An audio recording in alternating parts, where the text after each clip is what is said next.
Remember that you deserve peace, you deserve clarity, and you deserve to be heard. No contact can be emotionally stressful. The sense of obligation and responsibility to continue to emotionally invest in an unhealthy relationship can become very strong at times. One thing that is not as noticeable is how the narcissistic or cluster B personality is usually resistant, keyword resistant, to taking responsibility for his or her contribution to the relationship, which is one of the main reasons for the relationship remaining unhealthy and unchanged. What happens when a person is in a state of resistance? He or she can become stagnant, and if they are involved in a relationship with others, those individuals will feel that tension. So resistant is a key word because this is often the case. The unhealthy relationship remains unchanged because there are certain people, such as a cluster B personality, that is in a state of resistance to taking responsibility for his or her contribution to the relationship. So therefore, the tension remains high in the relationship. Okay, so overall, here's your emotional stress. And right after going no contact, one may think that it will decrease, but no. Right after going no contact, emotional stress tends to spike or increase. Now, I'm not saying this to discourage anyone, just in case you're contemplating going no contact. But just want to forewarn you, this has been my experience, and I have interacted with others and heard their testimonies of having similar experiences, such as emotional stress spiking right after going no contact. Okay, so I think this tends to be a common case here. When people go no contact, emotional stress will spike up before it goes down or levels off. Okay, so just want to forewarn you. Another effect of narcissistic abuse is a hostile environment, or the effects of a hostile environment. Okay, so if a person chooses to attempt to work his or her support base while remaining, that's a key word, maintaining, okay, or staying in the relationship, the unhealthy relationship, it will more than likely be emotionally stressful and become draining over time. Case in point, you live with a narcissist. It's going to be a hostile environment. So if a person is choosing to work his or her support base while maintaining the unhealthy relationship or remaining in the hostile environment, absolutely, the emotional stress will increase. It's just a given, folks. It's going to increase. The emotional stress is going to be there. And not only that, the person may feel drained. And this is going to repeat over and over because they're still in an unhealthy relationship with the cluster B personality or the narcissist. Therefore, they are in a hostile environment every day. An emotionally hostile environment usually has long-lasting effects on a person. Okay, so let's look at the various types of hostility here. Emotionally hostile, spiritually hostile, psychologically hostile. All of this is right up under the umbrella of a hostile environment. Because while we're involved with the cluster B personality and or the narcissist, what's going on is that we're sharing space with him or her. Okay? Many times we're sharing space. And when we're sharing space and there's a thing called energy transference that takes place. See, energy transference is something that's involuntary. It happens or occurs naturally between individuals when they are engaged. I don't mean just getting ready to get married, but I mean just they're in a relationship with each other.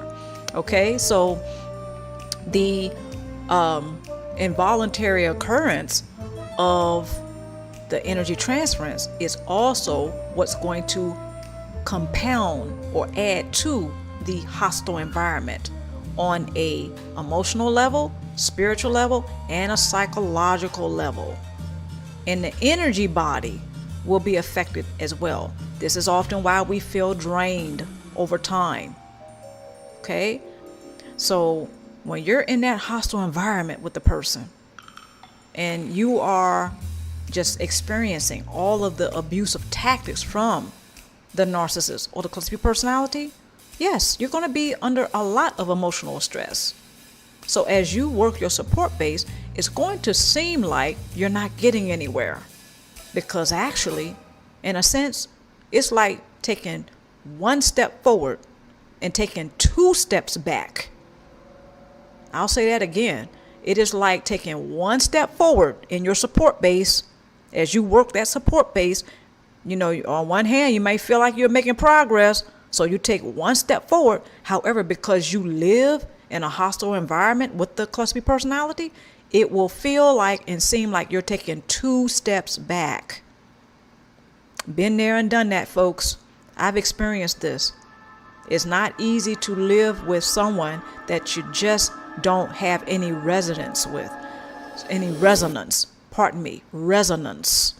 I did a few videos on resonance. It's very important, actually, when you have relationships with others, that there's some resonance. So while you're living in a hostile environment, you're going to be affected emotionally, spiritually, and psychologically. And your energy body will probably feel drained. Okay? So this is very important to face this, especially when we are working a support base, okay? With all of the shenanigans and all of the abusive tactics that the narcissist is hurling at you on a daily basis, how can you really make progress? How can you really move forward in your life as you attempt to work your support base? It's going to be very, very difficult, adding on to the emotional stress. Confusion on whether or not to apply the gray rock method. This is another effect of narcissistic abuse. The gray rock method is usually more effective when the situation is that you have or have had a romantic relationship with the person and you share custody of your children with him or her. When you apply the gray rock method, the best situation, whereas it will be more effective or most effective, is when you're in a situation where you share custody with the narcissist. You share your children together. You have custody, shared custody, or the cluster B personality. Let's just even say that the romantic relationship is over. Well, you still have children that you both have custody of. So the gray rock method would be most effective when applied to that situation. Why? Because you are not in the no contact category. Here's another situation whereas you haven't gone no contact with the narcissist. Say you don't have children. However, you will still accept emails. You still accept phone calls from this so-called ex. Okay? Are they really an ex? Well, emotionally, maybe not, because you're still communicating with him or her. You may still see that person every now and then. Okay? And let's get real. You might even see that person for a booty call. Let's just, okay? Hey, let's just go ahead and keep it real. You may even still be in contact with that person for sexual means, financial means, emotional means, okay? Whatever the case may be. The bottom line is you haven't gone no contact. So the gray rock method will be effective more than likely if you apply it to that situation. But I think it is most effective when you have custody, shared custody of children with the narcissist or the cluster B personality. That's my opinion. So the gray rock method is for people who have not gone no contact. There isn't any purpose for applying the gray rock method if the relationship has ended or you have chosen to go no contact. One purpose of the gray rock method is an attempt to get the bully to avert his or her attention for source supply and fuel elsewhere. As the relationships continue with the bully or narcissist, the gray rock method will need to be applied repeatedly, mainly because the relationship is not over. See, going no contact means just that. No contact. Now, this is tough for a lot of us, especially when we are still in our feelings, and especially when we are dealing with family members who may have a cluster B personality or a narcissistic personality. It's going to be very tough to let go. And it may even seem to be harsh to go no contact. However, when you begin to really look at the bigger picture and stop idealizing, you're going to see how really going no contact may be your best option. What is an energy vampire? Energy vampires are people who feed off of the life force of others. They do this by targeting empaths or highly sensitive people. I like to say, you haven't been chosen, you've been targeted, but they're often so charismatic. Oh, he's paying attention to me, he likes me. You know, and I was not the popular kid in 8th grade. And now this person sees that you will be providing them energy, and they just tell you how wonderful you are. They play right into the wounds of the empath and tell you what you've always been longing to hear. Oh, where have you been all my life? You are such a good doctor. Thank God I found you. You're the only one who can help me. And that little part of you goes, oh, I can help. Anyway, energy vampires are often what empaths consider fixer-uppers, but they're really cluster B personality disordered individuals. And that includes sociopaths, antisocial people, psychopaths. That's 1 in 25 people is a real psychopath. Okay, those are people with no conscience. When we hear the term psychopath, we think psychopathic killer. Most are not. They're operating under the radar and they're running major corporations.